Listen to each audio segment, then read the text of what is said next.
ถึกปลดฟ้าพาหรือว่าหมดสัญญากันแท้คู่ฝึกทีมชาติลาวในเมื่อสตลหรือว่าสหพันธ์บานเตะแห่งชาติลาวได้ออกมากล่าวอำลาผู้ฝึกฮายอกจุนจากประเทศเกาหลี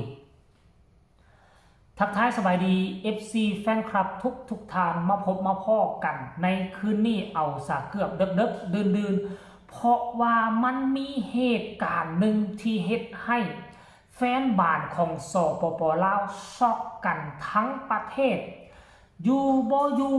เนาะเพจหลักของสหพันธ์บานเตะแห่งทีมชาติลาวออกมากล่าวขอบใจแต่บ่ได้บอกว่าอำลาบ่ได้บอกว่าแยกทางกันแต่อย่างใดแต่ว่าอ่านเบิ่งเนื้อในใจความแล้วก็รู้สึกว่าแยกทางกันเป็นทีเหียบห้อยเฮ็ดให้แฟนบ้านของสปป.ลาวทั้งประเทศเกิดข้อสงสัยว่าสาเหตุย้อนหยังสหพันธ์บานเตะจึงแยกทางกับโค้ชคนนี้เพราะว่าบ่ได้ลงรายละเอียดใดๆทั้งสิ้นหลายคนจึงดึงเข้าไปเชื่อมโยงกันกับเหตุการณ์ที่เกิดขึ้นเมื่อประมาณ 4-5 วันที่ผ่านมาโค้ชทีมชาติลาวของพวกเราท่านฮายอกจุนจากประเทศเกาหลีได้ออกมาเปิดใจเนาะถึงข้อมูลข่าวสารเบื้องลึกเบื้องหลังที่เฮ็ดให้ทีมชาติลาวของพวกเราไปบ่ฮอดใส่มันมีหลายจุดอ่อนหลายสาเหตุซึ่งท่านฮายอกจุนได้ออกมาโพสต์เขียนแล้วสื่อทั้งต่างประเทศก็เอาไปตีแพร่หลายอึกระทึกคึกโคมคันท่ากรณีว่าดัดแก้ดัดแปลงจุดนี้ได้ทีมชาติลาวของพวกเราจะก้าวไปไกลหลายกว่านี้ก็คิดว่ามันน่าจะมีสิ่งดีๆเกิดขึ้นหลังจากที่โค้ชทีมชาติลาวได้ออกมาเคลื่อนไหวแบบนั้นแต่ผ่านไปประมาณอาทิตย์หนึ่งประกาศแยกทางกันเรียบร้อยแล้วเหตุผลมันเป็นเพราะอีหยังเดี๋ยวจะไปอ่านให้ฟังก็แล้วกันเนาะเมื่อประมาณ2 ชั่วโมงที่ผ่านมานี่เพจหลักเนาะสหพันธ์บานเตะแห่งชาติลาว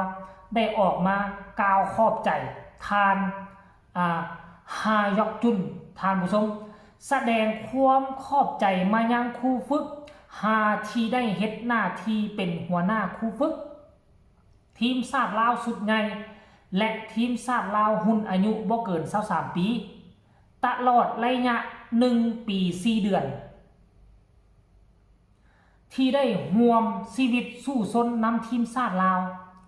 ท่านได้แบ่งปันประสบการณ์ความรู้ความสามารถให้แก่คณะครูฝึกและนักกีฬาลาวสร้างแรงบันดาลใจและปลุกระดมจิตใจให้แก่นักกีฬาให้มีความกระตือรือร้นที่จะพัฒนาตนเองอยู่ตลอดเวลาในนามสตล.วสันและแฟนบ้านชาวลาวขออวยพรให้ทานจงมีสุขภาพแข็งแรงมีความผาสุกในชีวิตและครอบครัวประสบผลสำเร็จในทุกๆเวียกงานและโชคดีกับหน้าที่เวียกงานใหม่เห็นป่ะวรรคนี่แหละเป็นวรรคสำคัญเฮ็ดให้ค่อยเข้าใจว่าสตล.ได้ประกาศแยกทางกับทานฮายอกจุนเป็นที่เรียบร้อยแล้วเนาะด้วยความนับถือสหพันธ์บานเตะแห่งชาติลาวโอ้โหทุกคนประกาศซ้ำนี่แหละหลายคนก็งงเด้สาเหตุเพราะหยังหมดสัญญาแล้วบ่คือบ่เว้าหรือว่าย้อนหยังในเมื่อบ่มีข้อมูลข่าวสารอยู่นี่คนก็ไปถกเถียงกันอยู่ในคอมเมนต์ต่างๆนานาทานผู้ชม FC แฟนคลับหลายคนก็บอกว่าถูกปลดฟ้าพาหรือบ่เพราะว่าไปเปิดเผยจุดอ่อนจุดด้อยของทีมชาติลาวสาเหตุที่บ่ไปฮอดใส่เพราะว่านี่นั่นบ่ทานผู้ชม FC แฟนคลับแต่ค่อยยังบ่ยอมแพ้ค่อยเข้าไปกวดเบิ่งอยู่ใต้คอมเมนต์ไปได้คอมเมนต์หนึ่งมาซึ่งมันเป็นคอมเมนต์ที่สำคัญเนาะความจริงแล้วหั่นน่ะมันหมดสัญญาพอดีเนาะเพิ่นบอกว่านี่คอมเมนต์นี่เนาะมันหมดสัญญาพอดีแล้วโค้ชฮากะบ่มีเจตนาที่จะต่อสัญญาเนาะคันเว้าตามสื่อทุกคนคันว่าโค้ชฮามาคุม ทีมชาติเฮานี่ประมาณ5ปีอย่างต่ำค่อยคิดว่ามันจะก้าวไกลกว่านี้เนาะเฮาจะพัฒนาหลายกว่านี้อันนี้เรามาคุมเพียงแต่ปีปลายเฮาก็ยังเฮ็ดได้ดีและก็สร้างกระแสฮือฮาให้กับบ้านเตะลาวเฮาและเขตอาเซียนก็สร้างกระแสฮือฮาตลอดยิงคู่ต่อสู้ได้สู้สีกันได้ถึงว่าแม่นสุดท้ายเฮาจะเสียกะอย่างน้อยๆมันก็ม่วนก็มันกว่าเก่าแหมทุกคนเดี๋ยวสิไปอ่านคำคิดคำเห็นหลังจากที่เห็นประกาศแบบนี้ออกมาโค้ชสุดนี่คุ้มดีลายดีกว่าโค้ชทุกคนที่มาคุ้มไปแข่งขันยิงได้ทุกนัดเสียกะบ่หลายลูกมียิงได้คืนพละกำลังนักเตะความอดอีกอย่างนอกหมดเท่านั้นและผู้นี้ก็มาคอมเมนต์ว่าตามคาดเลยยอมรับความจริงบ่ได้เนี่ยคนนี้ก็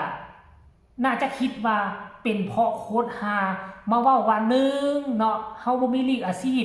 2มาค่าเบี้ยเลี้ยงน้อยเกินไปมันบ่คุ้มค่าเนาะตอนเป็นนักฟุตบอลเด็กนักกีฬาบาสเตะเด็กเตะได้ดีพอใหญ่ขึ้นมาจะเข้าทีมชาติแล้วหลายคนบ่เลือกไปกับทีมชาติกลับไปเลือกวิชาอาชีพไปเฮ็ดเหตุการณ์เพราะเงินมันบ่คุ้มค่านี่แหละคือสาเหตุหลักของคนนี้ก็มาคอมเมนต์ว่าก็มีคนมาตอบว่าเห็นบ่ล่ะเปิดเผยข้อมูลว่าซะเด้คนนี้บอกว่ายอมรับความจริงบ่ได้เนี่ยคนนี้แหละโค้ชคนใหม่ก็ขอให้เป็นเกาหลีอีก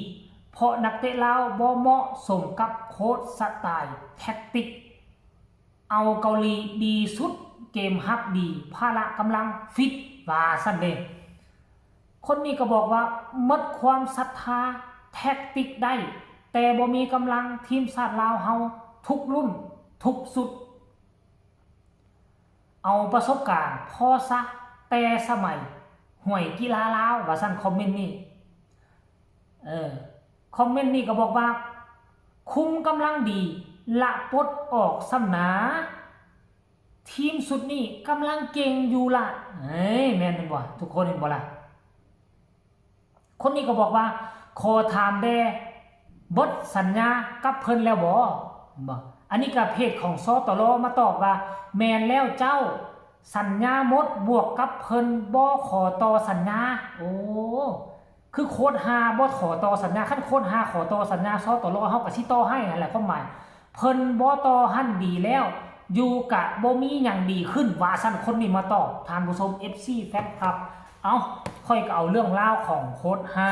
โค้ดทีมชาติลาวเฮามากล่าวมาต้อนกันเพียงซ้ำนี้สรุปรวมแล้วเพิ่นหมดสัญญาและเพิ่นบ่ขอต่อสัญญาทางสตลสหพันธ์บ้านเตะก็เลยออกมากล่าวอำลาเพิ่นนั่นเองและค่อยเชื่อว่านักเตะลาวเฮาก็หลายคนคงจะเสียน้ำหูน้ำตาเพราะโค้ดคนนี้เพราะว่าถึงแม้ว่ามาคุมเพียงแต่ปีปลายแต่มันสร้างกระแสฮือฮาจุดเฮ็ดให้บ้านเตะลาวเฮามีความหวังขึ้นมาท่านผู้ชม FC แฟนคลับเฮามาตั้งตารอคอยว่าโค้ชคนใหม่ประจำทีมชาติลาวจะเป็นท่านใดสัญชาติใดให้ติดตามอย่างใกล้ชิดสำหรับคลิปนี้ฝากแฟนๆกดไลค์กดแชร์เอาไว้เพื่อจะบ่พลาดคลิปดีๆอีกต่อไปสำหรับคลิปนี้ลาท่านผู้ชมไปก่อนสบายดี